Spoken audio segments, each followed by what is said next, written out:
Welcome back, everybody, to another video.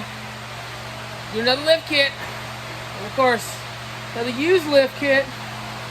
This time I got a buddy of mine's 2018 Chevy 1500 two-wheel drive. We're gonna put a leveling kit on it.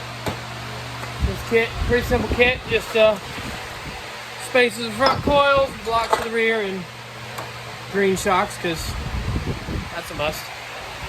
Actually put this kit on and then removed it from the 2017, I think it was, Chevy. I put the 6-inch rough country lift in. So I put this kit on before taking it back off, so this should be quick, easy. It's two-wheel drive, less stuff to remove. Yeah, we'll dive right in, show you how to put this on. Not much to it, but let's get on it. Alright guys, so this is the kind of lift kit I like. Well, leveling kit I like. It's a two-wheel drive truck, real simple. All I gotta do is pull this out. Pop the spacer on, put it back together. There's no CV shaft, so I'm not gonna worry about taking any of this stuff apart. I am gonna take the sway bar link out just so I can drop the arm down now. Take the 2 bolts out the bottom, 3 bolts out the top. Whole stretch should pop right out. Good to it.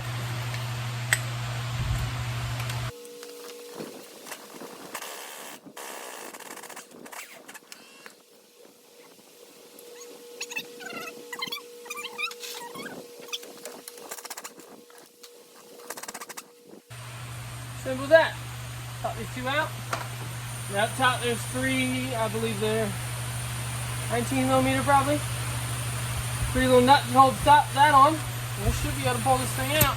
Go ahead and lower the control arm. See how like that for that. See if I can pop this in one way down all the way.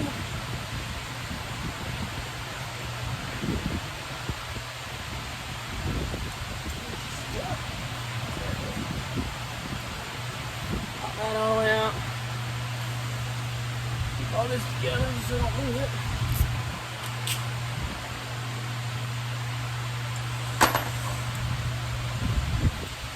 Bottom's free, gotta break the top free.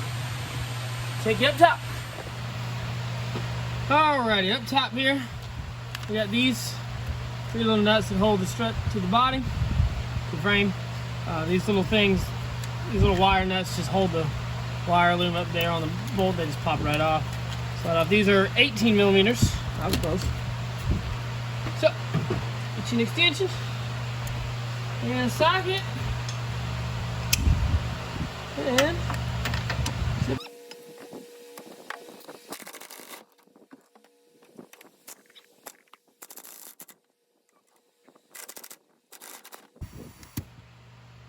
that's 3.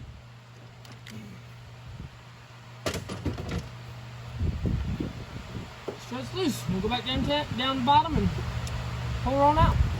Alright, simplest thing to do. Push down the control arm a little bit. Slide it on back. Pops right out. Squeeze for that bottom.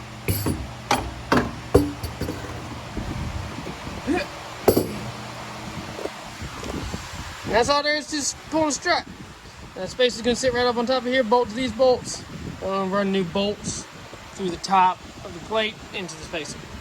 So we'll attach this real quick.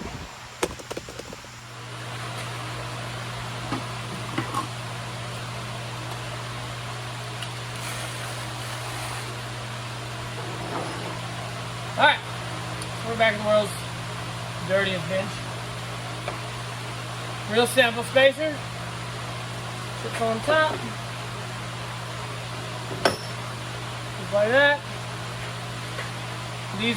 This one, I cannot use the original nut because I got this flange on the bottom. Won't fit in the hole. So these are just M10, by whatever an M10 is.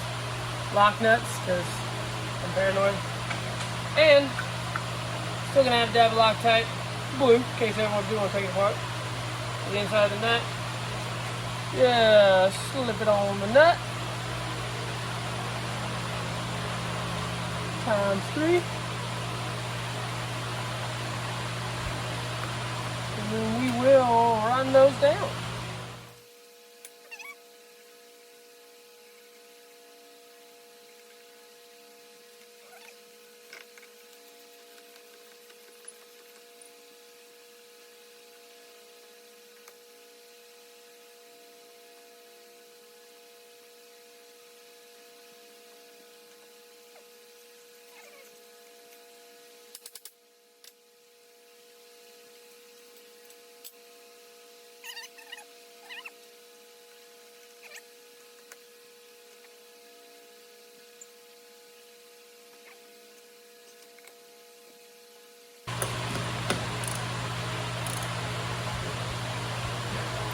All right, so that's tight.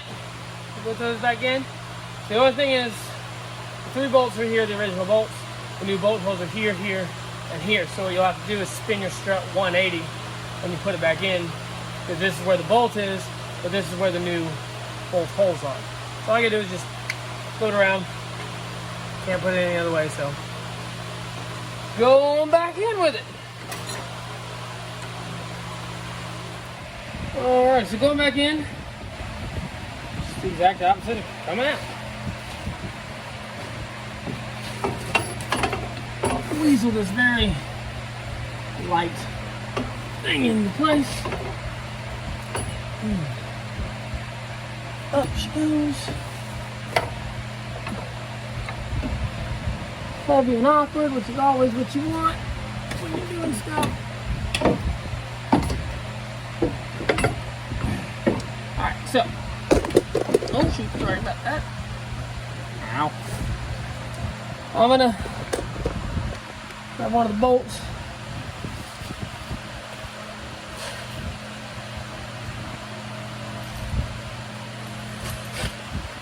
This kit came with new bolts. Well, they're used because the kit's used. So, what I like to do, just hang it in the top like that. Bring this up to her. And try to get this one started. It's a whole lot easier said than done. Oh, well, shut me up. Just get one started and then being, you know, other than that, just get it up, get the weight up by itself, and then work on getting the bottom half in. Now, can't see this, but it's a little tight. That's where your good old friend Mr. Pry Bar comes in. Mr. Pry Bar.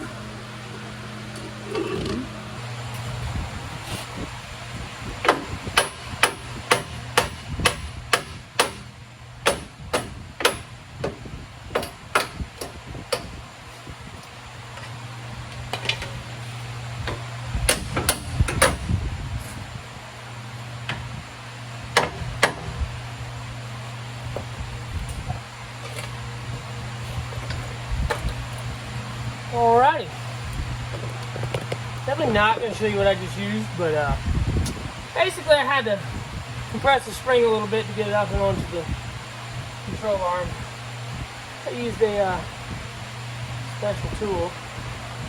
But yeah, that's it. So sitting up on the control arm now. Go ahead and try to get these 2 bolts back in the bottom. Then we're going to get the top 3 in and grab our link, and this side will be done. Alrighty. Go ahead and get these 2.